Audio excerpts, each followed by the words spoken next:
afternoon. Good afternoon. My family had lots of ideas for me. My mom said that I should sing in a gospel choir or learn to rap. My dad said that I should pick up jazz guitar or learn piano. My brother said that I should write and record an album or do anything related to music. So I chose rock climbing. More specifically, I chose bouldering. Bouldering is an indoor and outdoor sport of climbing on rock faces without any ropes or other technical safety gear. The primary focus is on strength, endurance, speed, and difficulty of moves. Inside and outside climbing are two very different sports.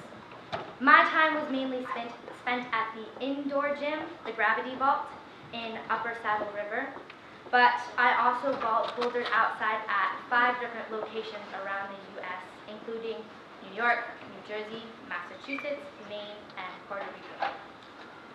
Boulder routes are graded on a V scale in North America, V0 being the easiest and V16 being the most difficult, which very few people in the world can climb. I currently am working on climbing V5s and V6s. The difficulty of a route is based on multiple factors. First, the type of handhold, or the rock that you are grabbing onto. There are jugs, crimps, slopers, pockets, edges, pinches, and volumes. Difficulty also depends on the different types of routes. You can climb slabs, vertical faces, or overhangs. Bouldering walls are 15 to 25 feet tall, so to put that in perspective, that's like 5 Mr. Witcheries, 3 Mr. Witcheries stacked on top of each other.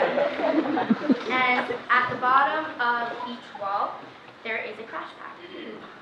Colors also determine the difficulty of a route.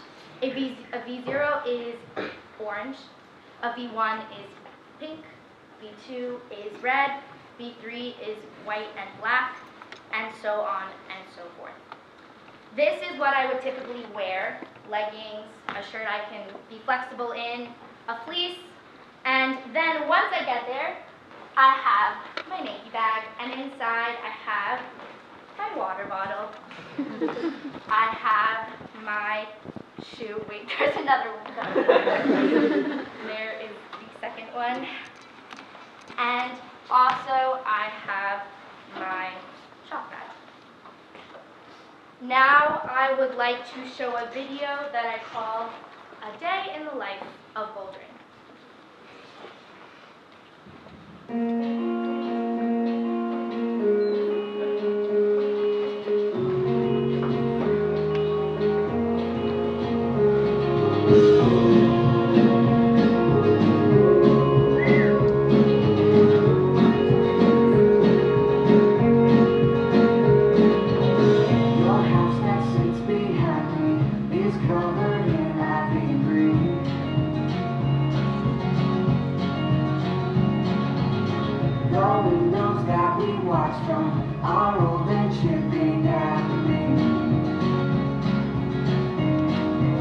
Takes me away.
met Jess and Gina, whom I now meet up with at the Gravity Vault every Friday night, where we climb and mostly gossip. When I first went, I would put my earphones in, I would listen to my music, I would climb on my own and pretend like I knew exactly what I was doing. I didn't. But as I continued to climb, I met many kind and intelligent people and very incredibly skilled climbers. Also, you never know who you'll meet or see while climbing. Just last night alone, I had a young man accidentally fall from the top of a route onto me, bruising my leg, twisting my ankle, but once I realized that it was my old friend Sharky from the pond, I worked with him as a lifeguard 3 years ago, all was forgiven. Also last night, I met and climbed with a biodynamic farmer who turned out to be passionate about the Pfeiffer Center, the Threefold Community, and the Waldorf School. And then last night, I ran into Chris, who used to go to our school. Climbers for life. And now he's here right now, clearly. Thank you for being my climbing buddy, Chris. Now, I can confidently say that I have found a new community, a group of driven people who embrace and share my love for challenging both my body and my mind. Talking about my body has changed completely since I began bouldering. First, the changes were small, like bloody fingers and hands, tendon injuries, a sore body, and scrapes everywhere. But slowly, I developed calluses on my hands, super cool scars. My shoulder and back muscles grew. I built a stronger core. I strengthened my entire body, especially my upper half. My family nicknamed me the Incredible Hulk. But due to my Waldorf education, I wasn't quite sure who that was.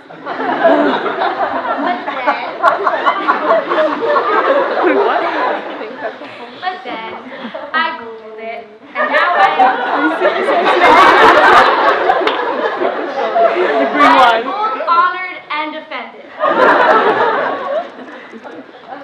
For training, I climbed 3 to 4 times a week, and in February, I participated in a 50-day challenge, where starting from February 1st, I worked out every single day for 50 days. And the workouts were 20 minutes to an hour and a half, depending on how my body was feeling. And they would be anything from intense yoga to running for endurance, high-intensity interval training, or just climbing. I had many challenges while bouldering. First was rest. Resting was definitely one of the most difficult tasks for me to learn. When I started, I didn't understand that it is essential to rest in order to build endurance and to make progress. Next, slowing down. Finishing a route doesn't mean getting to the top as fast as possible. It's about planning, conserving energy, breathing, and taking time. Next was clearing my mind. For those of you who know me, my mind is quite busy all the time, but I learned that to climb well, bouldering must be your one single focus. The next challenge was a difficult one for me to defeat, and that was comparing myself to others. There's nothing like getting your butt kicked by an 8-year-old world-ranked boulderer.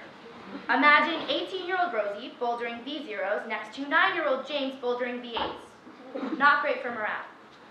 However, I was able to move past this, and now I am able to mostly focus on my own climbing with the occasional competitive challenge.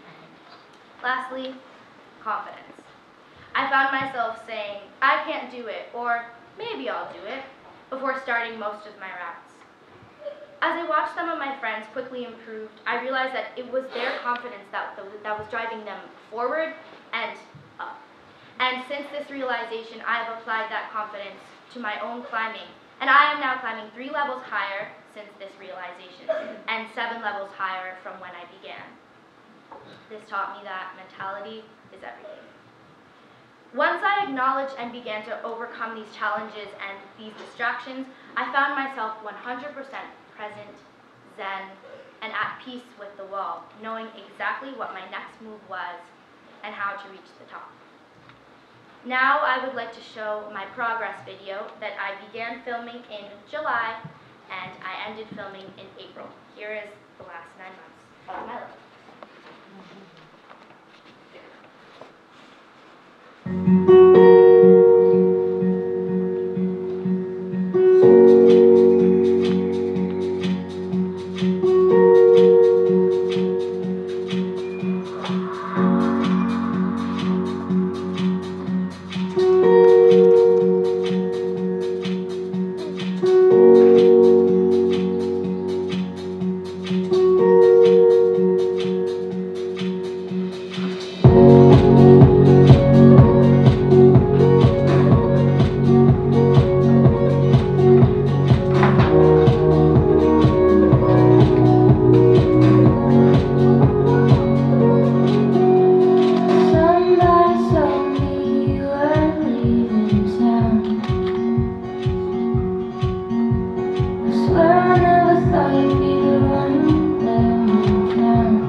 principles. And then that's like,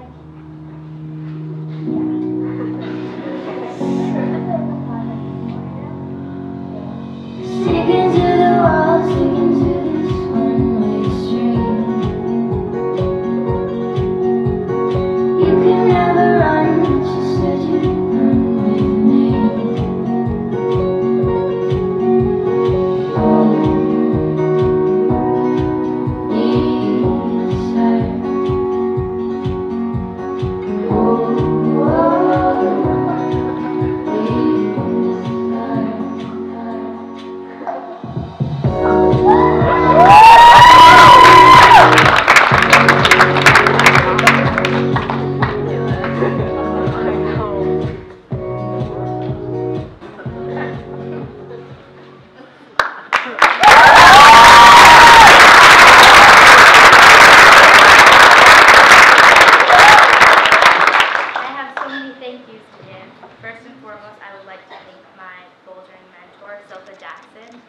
I would like to thank my in-school mentor, Miss Tallman.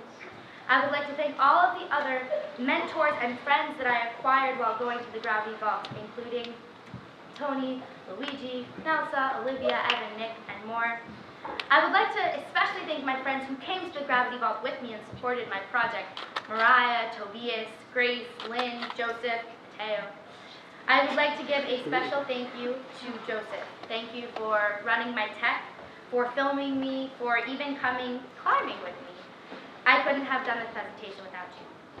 I would like to thank my family, Mom, Dad, Mateo. Thank you for everything, all of it. And lastly, I would like to thank my class for being the most honest and strong people I know. Thank you.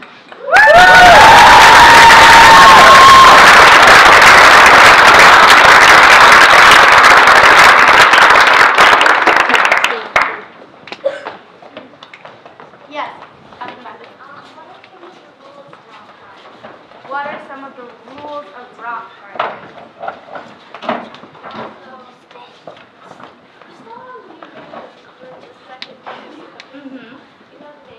Yes, it's called Boardwalks, but it's a remix, so I can give it to you later if you come up to me. And as for rules, you know, I'm not sure I like to think that bouldering is a very free project and that there are less rules and you just kind of create your own. But, yeah. Yes? You said earlier that you wore your earbuds listening to music or whatever, but then you also had clearing your mind.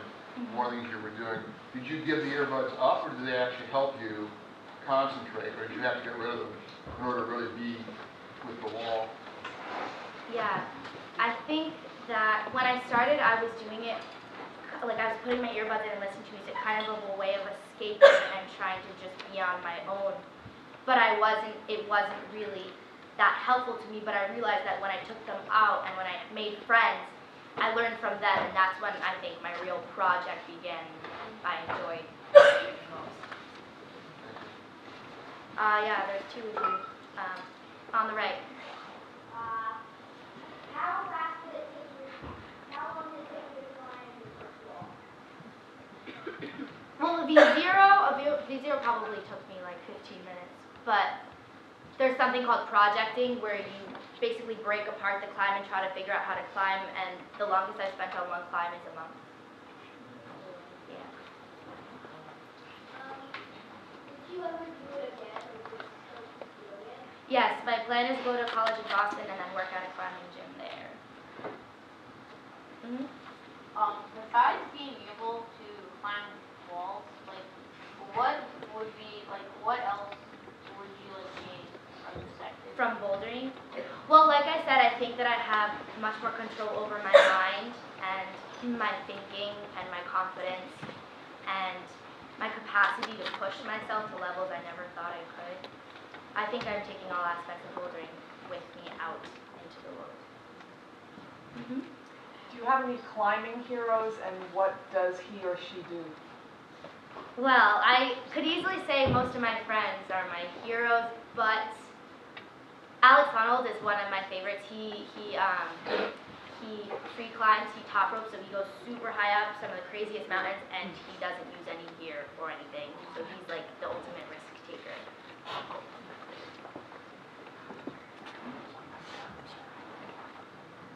No more questions?